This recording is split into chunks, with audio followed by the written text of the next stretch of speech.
पूर्वांचल में छठवें चरण के लिए राजनीतिक सरगर्मियां तेज हो गई हैं। 3 मार्च को होने वाले मतदान के लिए पार्टी कार्यालयों के उद्घाटन और जनसभाओं का सिलसिला शुरू हुआ। कैसरगंज से सांसद ब्रजभूषण शरण सिंह ने रुधौली विधानसभा क्षेत्र 309 के राजकीय महाविद्यालय टिकरी के प्रांगण में भाजपा प्रत्याशी श्रीमती संगीता जायसवाल के समर्थन में चुनावी सभा को संबोधित किया। उन्होंने कहा कि लोकतंत्र के इस पर्व पर हर वोट कीमती है। भोजपुरी भाषा में उपस्थित लोगों से सीधा संवाद बनाते हुए कहा कि 3 मार्च को कोई चूक न होने पाए। कहा कि ये अगाध अपार स्नेह भाजपा की प्रचंड विजय की गर्जना है। इतिहास के कई प्रसंगों को जोड़ते हुए भाजपा सांसद ब्रजभूषण शरण सिंह ने कहा, राजतंत्र में राजा का बड़ा बेटा ही राजा होता था, बाकी बेटों भाइयों को गुजारा भत्ता मिलता था। इसी तरह से मुलायम सिंह राजा थे और उनका बेटा अखिलेश ही राजा बना। शिवपाल यादव को सिर्फ गुजारा भत्ता मिलता है।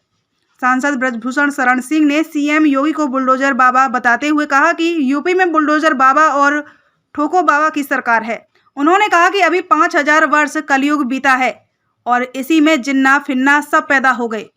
सपा पर हमला करते हुए सांसद ने कहा कि सपा जीती तो जीत का सेहरा किसी ब्राह्मण, ठाकुर या दलित के सिर नहीं बल्कि रमजान के सिर बंधेगा। उन्होंने भाजपा प्रत्याशी संगीता जायसवाल को जिताने का आग्रह किया। रुधौली विधायक संजय प्रताप ने कहा कि जो सरकार आपके सुख दुख की चिंता करती है उसका साथ दीजिए।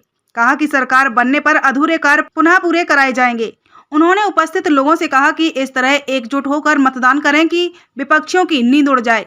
प्रधानमंत्री नरेंद्र मोदी, मुख्यमंत्री योगी आदित्यनाथ ने सर्वाधिक कार्य किए हैं। आइए देखते हैं ये खास रिपोर्ट।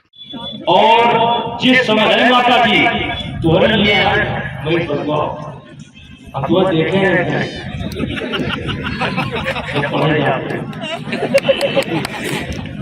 आप तक तो ये कहा क्या बात है जब हमारे ऊपर से खुद कुछ मैं बोल रहा था।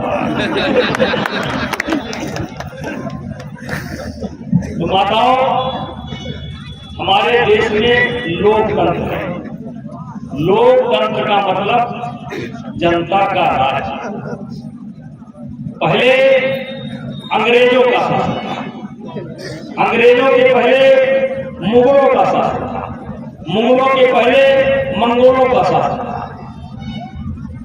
लेकिन जब ये तय हो गया कि हमारा देश आजाद होने वाला है, तो हमारे देश के नेताओं ने आपस में बैठ करके विचार विमर्श किया कि किस व्यवस्था से इस देश को चलाया जाए।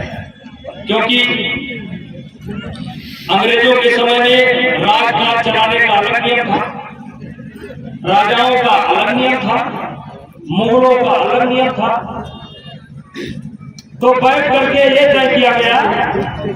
कहना चाहेंगे आप यहाँ के विधायक भी रहे हैं, यहाँ के विकास और रोजगार के बारे में कहेंगे? देखिए, मैं एक ही बात कहूँगा कि 14 से जो सिलसिला चल रहा है, 17 से 19 से होते हुए 22 को पार करते हुए 24 तक जाएगा अभी। और लोकतंत्र में जनता ने स्वीकार कर लिया है कि मोदी और योगी से ज़्यादा कोई सरल नहीं है, कोई संत नहीं। संत वो होता है जो गरीबों की चिंता करे और जो असुरों का नाश करे।